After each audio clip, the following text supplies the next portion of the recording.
días. Vamos a dar inicio a nuestra escuela dominical en esta mañana con nuestra serie de estudios acerca de matrimonios en la Biblia. Y vamos a comenzar, como siempre, orando a nuestro Señor. Padre eterno, Dios, te agradecemos por estar aquí en esta mañana. Te agradecemos por el privilegio sin igual que es conocerte, que es saber acerca de Jesús, que es haber sido incorporados en la iglesia, que es el cuerpo de Cristo. Agradecemos, Señor, por la nueva vida que tenemos en Jesús. Estamos convencidos, Señor, de que aunque nacimos en pecado, ahora que estamos en Cristo somos nueva criatura. Y queremos pedirte en el nombre de Jesús que tú puedas instruirnos una vez más en esta mañana en este tema tan desafiante que es la vida matrimonial. Nosotros vemos en la vida matrimonial muchas alegrías, muchos privilegios, muchas bendiciones. También, Señor, enfrentamos grandes desafíos porque cuando dos pecadores se reúnen hay problemas. Así que queremos pedirte en nombre de Jesús que tú nos hables una vez más en esta mañana y lo hacemos confiados en que tu Santo Espíritu nos guiará a toda verdad. Oramos en el precioso nombre de nuestro Redentor. Amén. Muy bien. Hoy día vamos a tratar de un matrimonio bien particular de la Biblia. Me refiero a Oseas y Gomer. Oseas, un profeta, y Gomer, una mujer de moral bastante dudosa. Y Oseas y Gomer ilustran para nosotros un tema doloroso, pero es un tema necesario de abordar, que es lo terrible de la infidelidad. Lo terrible de la infidelidad. Quiero que abran conmigo, por favor, ahí en Oseas capítulo 1. Oseas capítulo 1. A pesar de que nuestro texto, o nuestra discusión, mejor dicho, va a abordar casi todo este libro, nos vamos a enfocar en algunas partes, porque ciertamente, a pesar de que el libro de Oseas es pequeño, solo tiene 14 capítulos, aún así, el tiempo que disponemos no es lo suficientemente largo para tratar todo el libro. Entonces, Oseas capítulo 1, verso 1 dice: la palabra del Señor que vino a Oseas, hijo de Beeri, en los días de Usías, Jotam, Acaz y Ezequías, reyes de Judá, y en los días de Jeroboam, hijo de Joás, rey de Israel. El principio de la palabra del Señor por medio de Oseas. El Señor dijo a Oseas: ve, toma para ti una mujer dada a la prostitución e hijos de prostitución, porque la tierra se ha dado enteramente a la prostitución, apartándose del Señor. La infidelidad es una de las causas más comunes de divorcio. Para algunos cónyuges, mantener la fidelidad matrimonial es una ridiculez. Sienten que tienen el derecho de tirar una canita al aire, de pasarlo bien de vez en cuando. Otros buscan cualquier excusa para justificar la infidelidad, argumentando que en realidad fue motivada por alguna falta del otro cónyuge, que se vieron llevados a eso. Ahora, los que han sido víctimas de la infidelidad de sus cónyuges dan testimonio de que algo se rompió en sus corazones. Muchos de ellos viven enojados, frustrados, amargados, tristes. Y a pesar de que algunos reintenten rehacer sus vidas con otras personas, la carga de haber sido víctimas de la infidelidad nos acompaña por el resto de sus vidas. Pero aunque eso sea una realidad, existe un camino mejor. Es un camino largo. Es un camino ciertamente doloroso. Es el camino del perdón y la restauración. Y ese camino solo es posible en Cristo Jesús. Una de las tantas maravillas que nosotros vemos en la palabra de Dios es que el Señor ciertamente puede identificarse con nosotros. Incluso se identifica con nosotros en nuestros momentos más bajos, en nuestros momentos más oscuros. En el caso particular de la infidelidad, en el caso particular de la infidelidad, Dios sabe muy bien lo que es sufrir eso. Porque su pueblo, la nación escogida, la nación santa, una y otra vez le fue infiel. Sin embargo, el Señor, en su amor eterno, siempre estuvo dispuesto a perdonar. Y un ejemplo claro de eso lo encontramos en el libro del profeta Oseas. Déjenme contextualizarles un poco acerca de este libro. Oseas es un libro sobre el amor divino que confronta la falsedad, que confronta el fracaso humano. El profeta fue enviado a ministrar a un pueblo espiritualmente endurecido y desviado, que le había dado la espalda a Dios. Pero la gracia maravillosa que se muestra en este libro es que el Señor no responde a la actitud y acción de su pueblo abandonándolos como ellos lo habían abandonado a Él. El poder perdurable y reclamador de su amor se relata en términos de dos historias que se relacionan entre sí.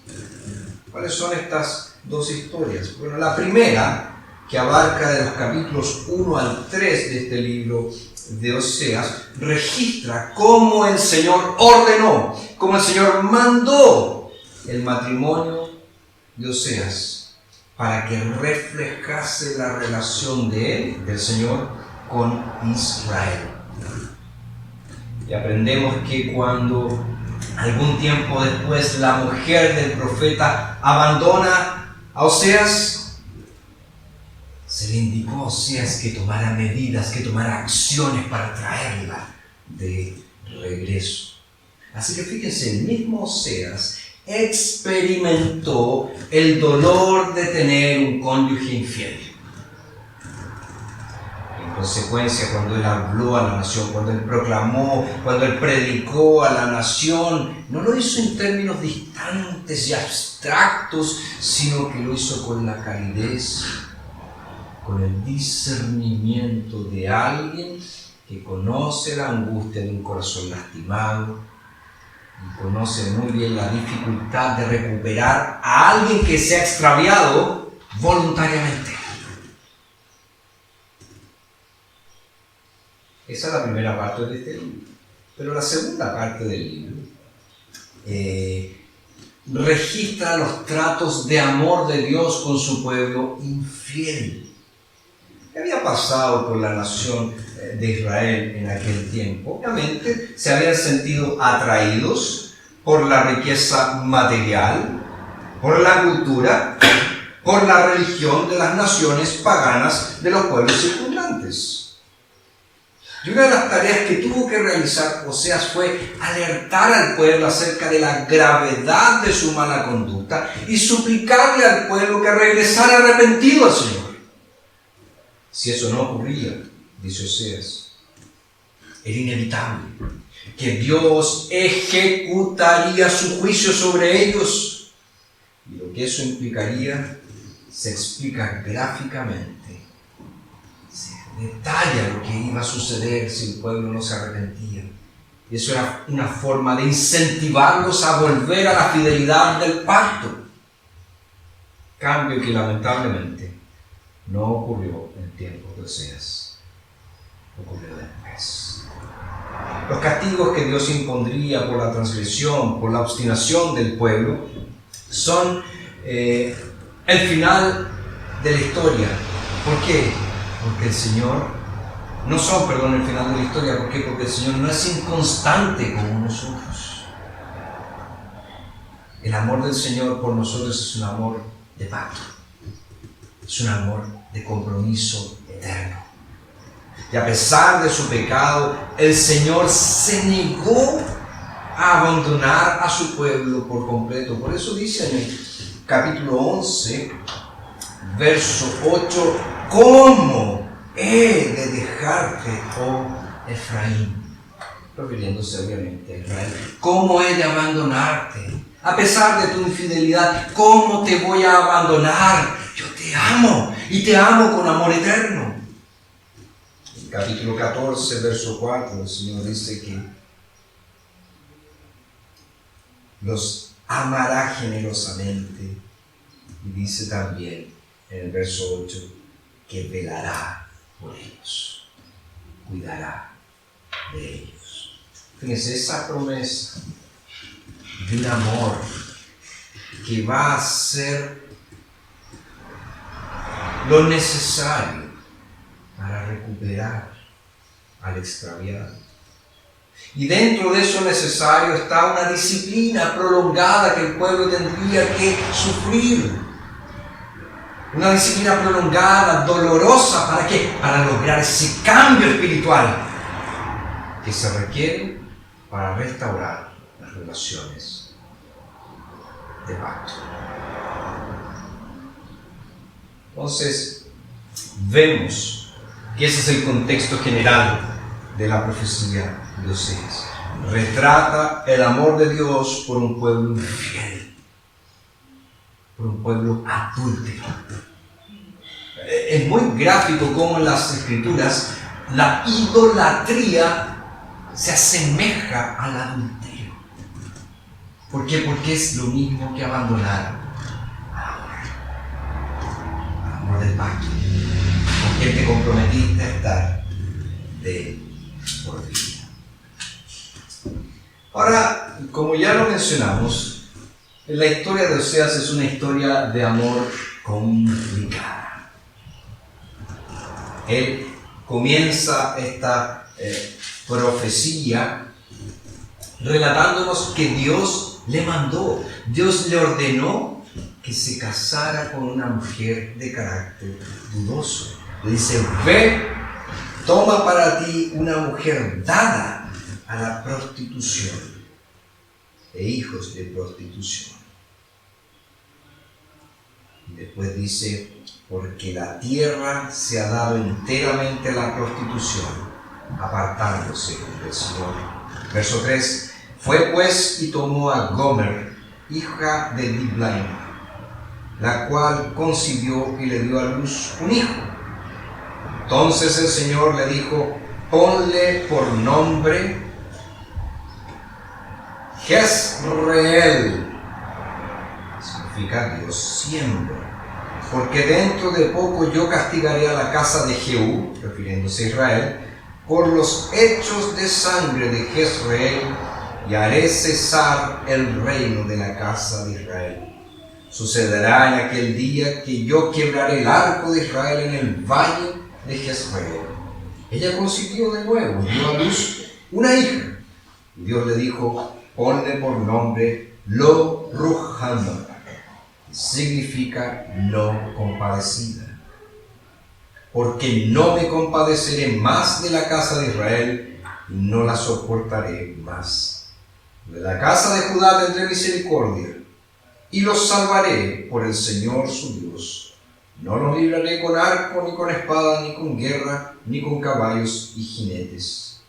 Después de destetar a Lo Ruhamah, concibió y dio a luz un hijo. Y Dios le dijo, ponle por nombre Lo Ami, porque ustedes no son mi pueblo, y yo soy su Dios. Lo Ami significa no mi pueblo. Entonces vemos que Dios ordena al profeta que se case con una mujer prostituta, una mujer dada al adulterio, una mujer dada a la prostitución.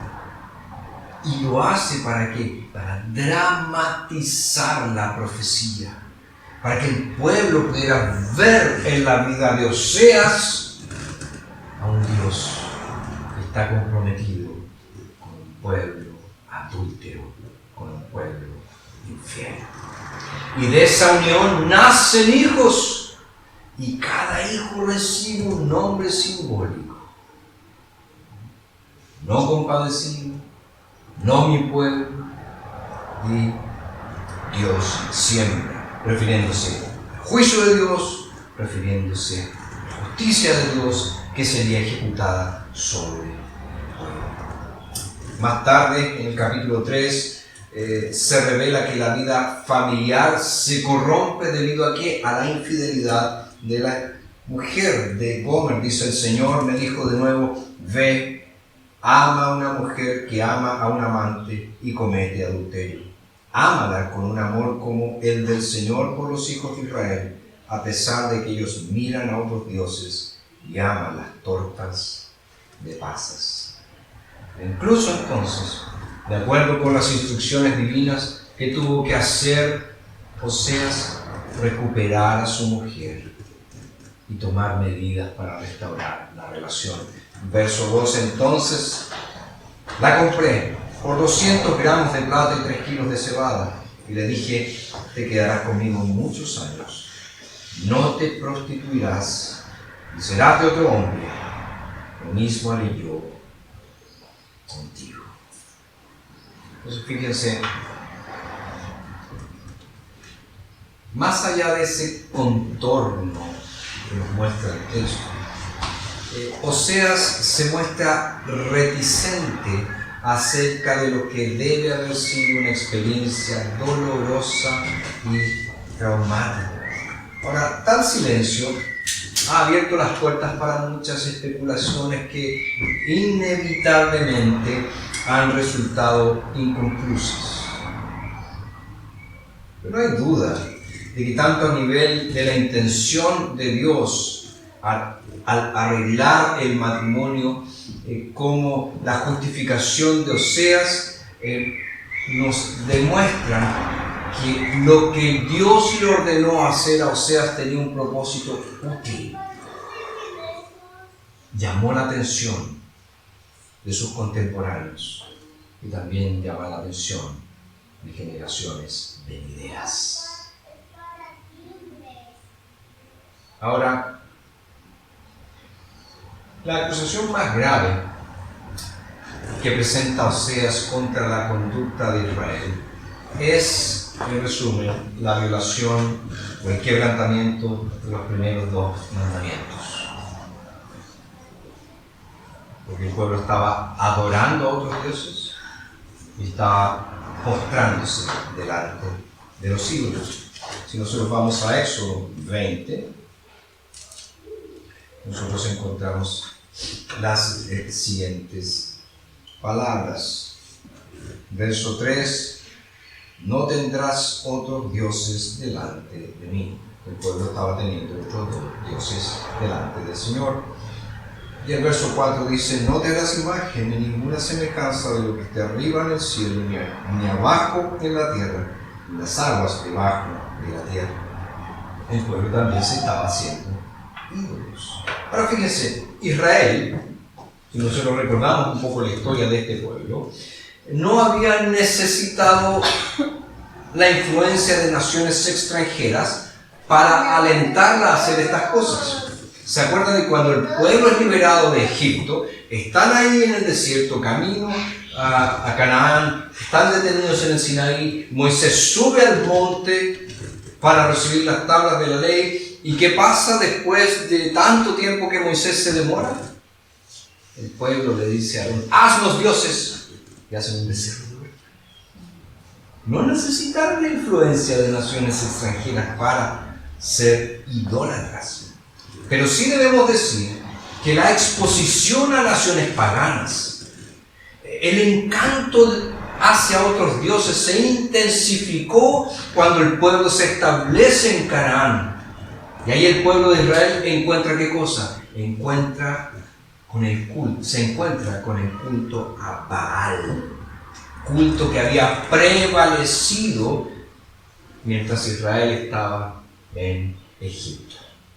Ahora, el culto a Baal era una religión que podríamos catalogar como de la naturaleza, que no tenía en sí misma un contenido moral, sino que se centraba en ciclos climáticos y agrícolas.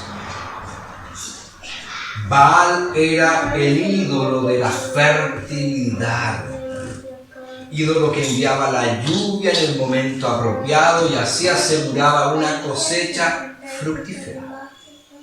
Entonces, comunidades orientadas a la agricultura, como las que había en Canaán, se esforzaban por apaciguar a Baal, por asegurarse de que Baal estuviera bien dispuesto a enviarles lluvia para que ellos pudieran tener una cosecha.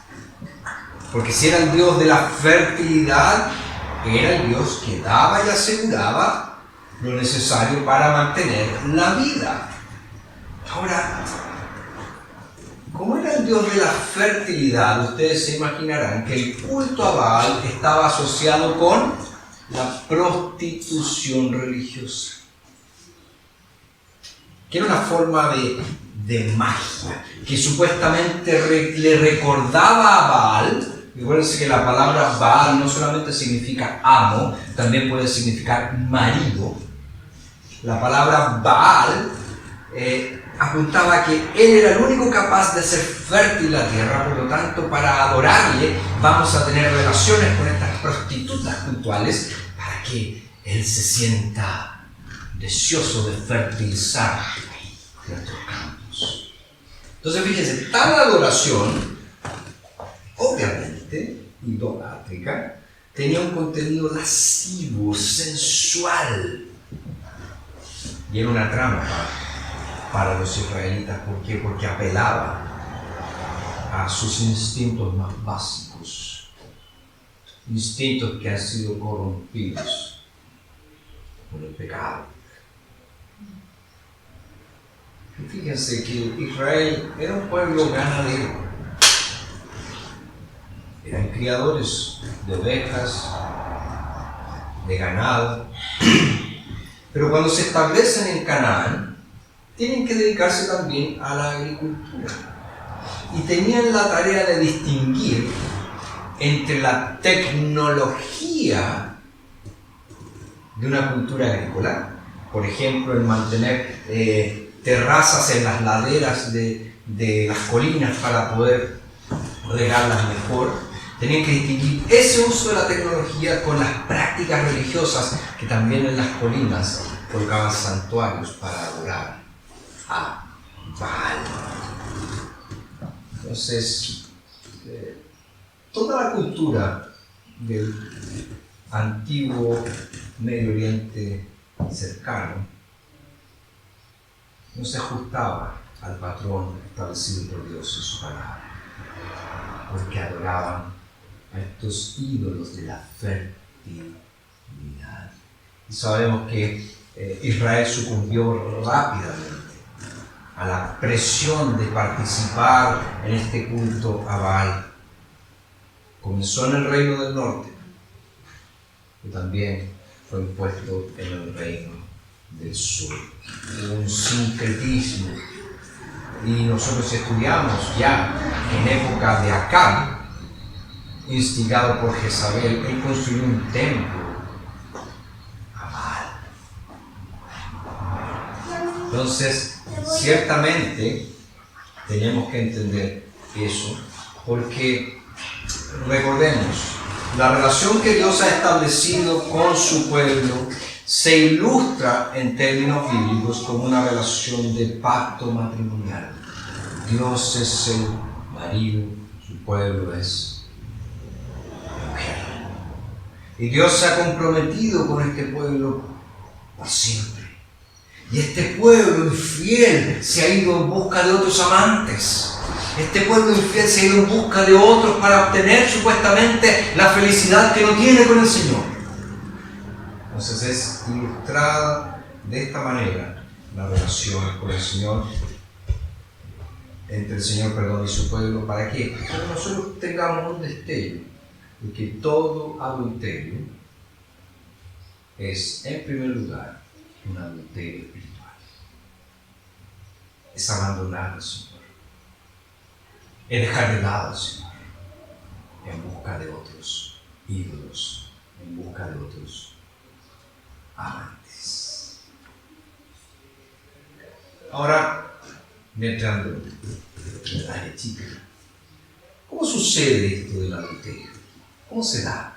¿Cómo surge la infidelidad? Bueno, contrariamente a la mitología popular, la infidelidad rara vez sucede en el vacío. Rara vez sucede de repente. De repente me encontré con otro o con otra. Claro que sorprende al cónyuge inocente, pero lleva tiempo desarrollar la infidelidad. Es una cuestión de instante. Raro es el hombre o la mujer que, aunque esté cercano y esté feliz por su pareja, decide tener una aventura con una vecina en la tarde, por ejemplo. Esa no es la forma en que el adulterio y la infidelidad sucede. Casi siempre uno de los cónyuges o ambos se han desencantado del matrimonio, de algún aspecto de la vida matrimonial. Y a pesar de que nos hayamos desencantado, no hay justificación para el adulterio. Es un pecado.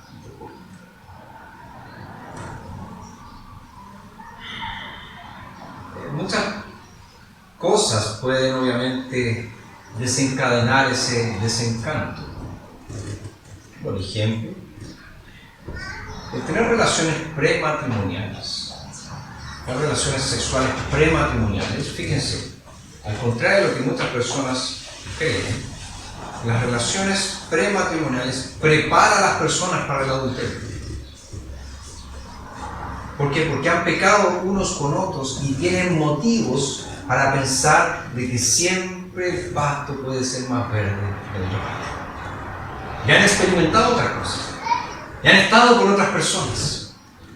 Y eso los hace pensar, ya es mejor. Con esta otra persona era mejor. También a veces sucede que cuando los matrimonios tienen hijos, en algunos se genera un resentimiento, se generan celos, o también este sentimiento de estar atrapados en una relación. Y eso los lleva a buscar a otro, o a otra. También las enfermedades. Enfermedades que pueden ser diferentes, no solamente disfunciones sexuales, enfermedades. Y la falta también de voluntad de hablar acerca de esas enfermedades también puede desencadenar estos sentimientos que conducen a una aventura. De hecho, Pablo en 1 Corintios 7 indica que cada cónyuge tiene la responsabilidad directa de tener relaciones sexuales siempre que su pareja lo desee. Y defraudar a su pareja de su derecho puede conducir también al adulterio. También otras escrituras indican que tenemos la responsabilidad de darle a nuestro cónyuge lo que necesita. Porque sabemos que las relaciones sexuales no son solo sexo. Implican amor, compromiso. aceptación. Entonces hay varias razones que pueden llevar al adulterio. Yo solo les menciono algunas. De hecho, hay personas que han llegado a la conclusión que el aumento de mujeres en los lugares de trabajo ha acelerado la tasa de adulterio. Ahora, sabemos que la culpa no es de las mujeres per se, ¿verdad? Pero obviamente la tentación aumenta. ¿Por qué? Porque en muchos lugares de trabajo, ese otro o esa otra está mucho más bien vestido de como está en la casa. Siempre trata mejor de como trata en la casa. Y eso aumenta, ¿verdad?, la tentación a esta persona es mejor que la que tengo en la casa. Esta persona me escucha, no como la que está en la casa. Esta persona siempre anda bien vestida, no como la que tengo en la casa. Y empieza a generarse todo esto. Otros factores que impulsan el adulterio incluyen aquello que podríamos catalogar como delirios románticos que la cultura popular ha impuesto en nuestra idea de lo que es el matrimonio. El matrimonio es flores, el matrimonio es arcoíris. ¿Se acuerdan de las películas románticas? Que a la escoba, sufren hasta que se casan y se acabó la película. Se acabó la película. ¿Se han puesto a pensar en eso?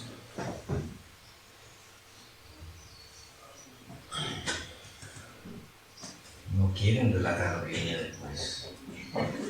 No quieren relatar que hay cosas muy hermosas, pero hay días difíciles. Y nos presentan esa imagen de ese es el amor. Ahí. Que se da en el día del matrimonio. Pero no, hay mucho, mucho más que eso. También muchos buscan entonces un escape a los problemas que existen en su relación, regresando a esta idea del romance. Quiero buscar a alguien que me ame, no a alguien que ande gruñendo todo el día. Quiero buscar a alguien que se vista bien, no como este que anda pésimamente mal vestido. Ese desencanto, queridos, hace que la mente divague, que la conversación se desvíe, que las emociones cambien de rumbo y que finalmente el corazón tome la decisión. ¿Se acuerdan lo que dice Jesús sobre nuestro corazón? Ahí en Mateo 19.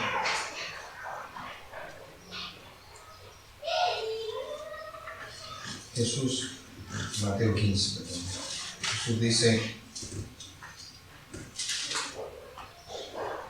porque del corazón salen los malos pensamientos, los homicidios, ojo, los adulterios, las inmoralidades sexuales, los robos, los falsos testimonios y las blasfemias. Salen del corazón, de nuestro corazón. Entonces, tenemos que tener bien claro que el adulterio se produce o es motivado por diversos factores, pero ninguno de esos factores es una justificación. ¿De dónde surge realmente el adulterio? En mi corazón. Por eso está relacionado con lo que anteriormente les mencioné, con la infidelidad espiritual. Se relaciona con la infidelidad espiritual. Hasta aquí, ¿una pregunta? ¿Comentario?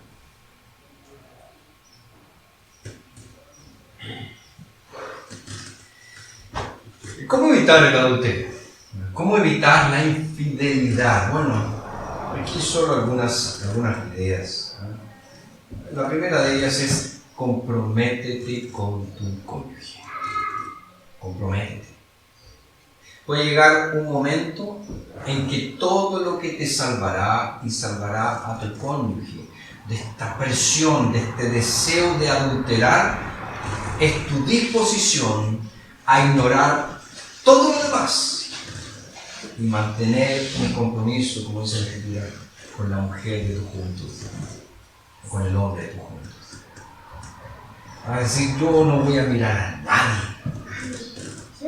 Puedo ser incluso descortés, porque voy a evitar caer en esta tentación. Estoy comprometido con mi cónyuge hasta que la muerte nos separe. Segunda forma de evitar es vivir a la altura de nuestra responsabilidad de ser un buen cónyuge para nuestro cónyuge, de ser un buen marido para mi mujer, de ser una buena mujer para mi marido. ¿Esto cómo se hace? Bueno, trabaja para satisfacer las necesidades de tu cónyuge, no las tuyas.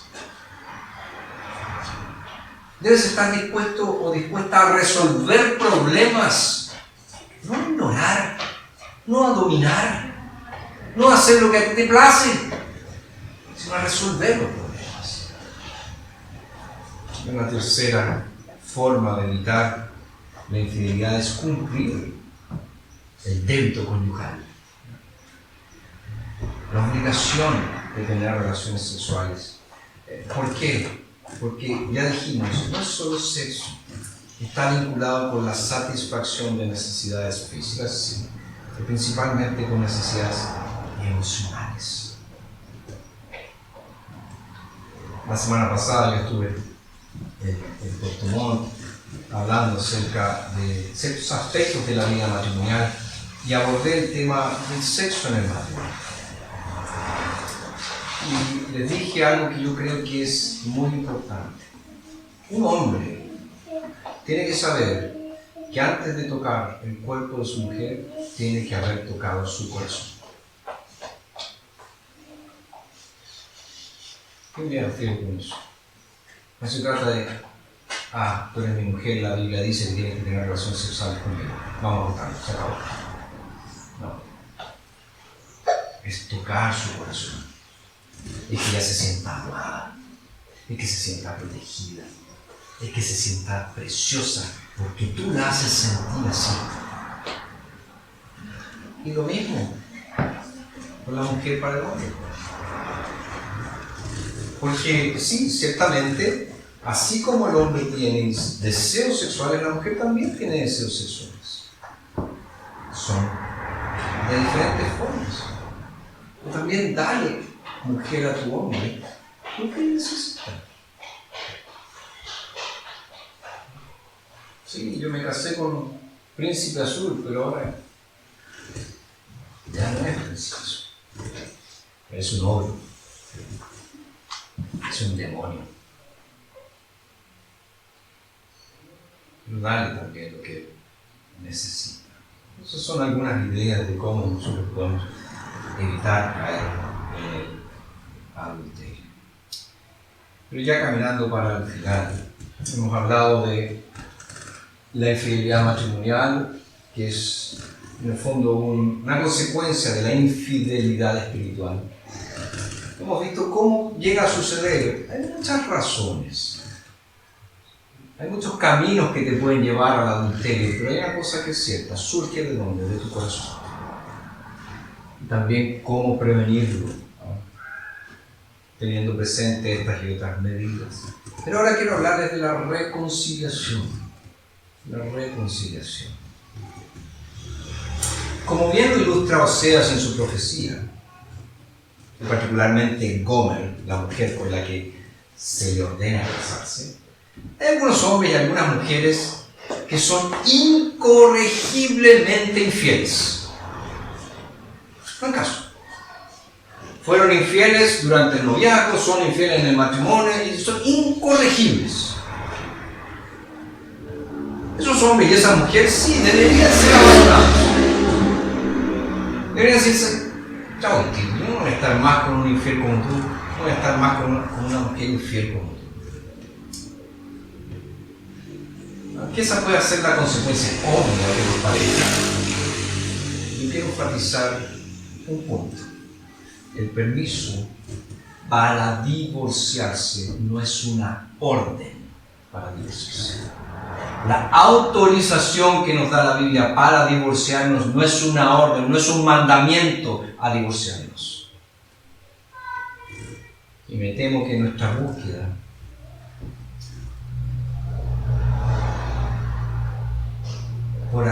lugar con quien podemos volver a casarnos, hemos olvidado de que Dios desea principalmente la reconciliación. Y nos dice el libro de Oseas que Él recuperó a Gomer, así como Dios recuperó a Israel. Es cierto que muchas personas usan el adulterio, que muchas veces contribuyeron a producir, como una excusa para conseguir una nueva pareja. Se cansaron de la mujer, se cansaron del marido, adulteran, se acabó el matrimonio, me caso de nuevo. Lo quisieron resolver el problema, quisieron acabar con él. Pero fíjense que el divorcio casi siempre le cuesta a alguien la salvación. Y se lo digo por experiencia pastoral. He visto supuestos creyentes que se han divorciado. ¿Y qué hacen con eso? Se involucran con otra persona y abandonan por completo al Señor. Casi siempre el divorcio le cuesta a alguien, a uno de los cónyuges, la salvación. Entonces, hagas lo que hagas. Si alguna vez has contemplado la idea del adulterio, aléjate de ese lugar y piensa en Oseas. Más que pensar en Oseas, piensa en el Dios que representa Oseas. Ese Dios de pacto, ese Dios de compromiso, ese Dios que está dispuesto a perdonar la infidelidad, ese Dios que está dispuesto a traer de vuelta al cónyuge adúltero, al cónyuge extraviado. Queridos, nosotros vivimos cambiando al Señor por falsos dioses. Confiamos en muchas cosas que nosotros no le ponemos el nombre de dioses, pero en la Biblia son nombres de ídolos. ¿A qué me refiero? Riqueza. Confiamos en la riqueza. Tengo plata. Confiamos también en los bienes que adquirimos. Oh, mira, finalmente tengo esto. Finalmente lo conseguí. También confiamos en nuestros sueños. Oh, si yo hago esto voy a ser tan feliz. Si yo me voy a este lugar, finalmente voy a ser feliz. ¿Cuál es el problema con todo eso? Buscamos satisfacción solo en aquello que el mundo nos ofrece, pero no buscamos satisfacción en aquello que agrada a Dios, en lo que es su voluntad. A pesar de nuestras luchas y de nuestra incapacidad de cumplir de forma perfecta el mandamiento de amar a Dios sobre todas las cosas, ¿qué hace el Señor? Él nos restaura, Él nos renueva de una vez y para siempre. ¿Cuándo? En la consumación de todas las cosas. Y después que seamos restaurados, no va a existir nunca más la posibilidad de mirar a otras cosas, sino solo al Señor de la iglesia, a quien serviremos con todo nuestro corazón. Es esa óptica, es esa perspectiva, es esa visión que debes tener también cuando enfrentas dificultades en tu matrimonio. Cuando estás siendo tentado al adulterio, cuando estás siendo tentado a abandonar al marido, a la mujer de tu juventud. Cuando estás pensando que hay otro camino mejor para ser feliz. Eso era lo que Israel pensaba, hay otro camino, los ídolos, Baal, es otro el camino. Ese camino solo trae destrucción, no trae felicidad. ¿En qué áreas? ¿En qué áreas has cambiado al Señor por otros dioses?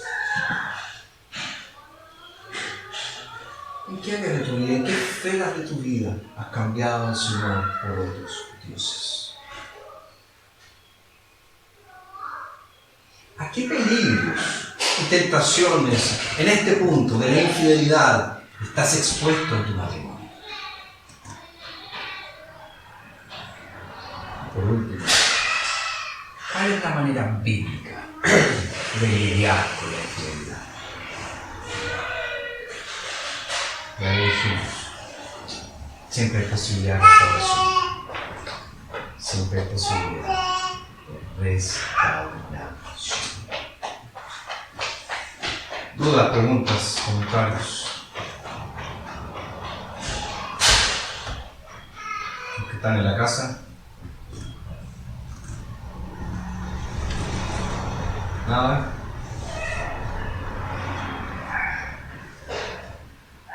Ok, vamos a concluir entonces nuestra clase de hoy. Y lo vamos a hacer orando a nuestro Señor. Padre, ciertamente este es un tema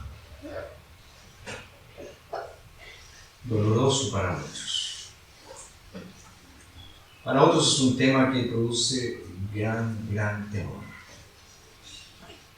Conocemos nuestra debilidad, conocemos el remanente del pecado que aún está en nosotros y sabemos que nos puede llevar a lugares muy oscuros. Conocemos también, Señor, cuán infieles podemos ser contigo. Padre, te pedimos que tú restaures en primer lugar nuestra relación contigo. Que tú seas el amado en nuestro corazón. Que te amemos con todo lo que somos. Y que de esa manera nuestro corazón sea moldeado por ti. Que tus alegrías sean nuestras alegrías. Que tus deseos sean nuestros deseos. Que tu palabra habite abundantemente en cada uno de nosotros. Y si hay aquí en medio de nuestro alguien que ha sido tentado o está siendo tentado al adulterio, te pedimos en el nombre de Jesús que lo hagas volver. Si hay alguien que lo ha cometido, que pueda recibir esa restauración que tú traes. No solo la restauración matrimonial, sino la restauración espiritual. Padre, somos tan cortos de vista. Buscamos felicidad en cosas que jamás nos darán felicidad. Ayúdanos a entender que solamente en ti hay plenitud de gozo. Solamente en ti hay plenitud de vida. Oramos en el nombre de Jesús. Amén.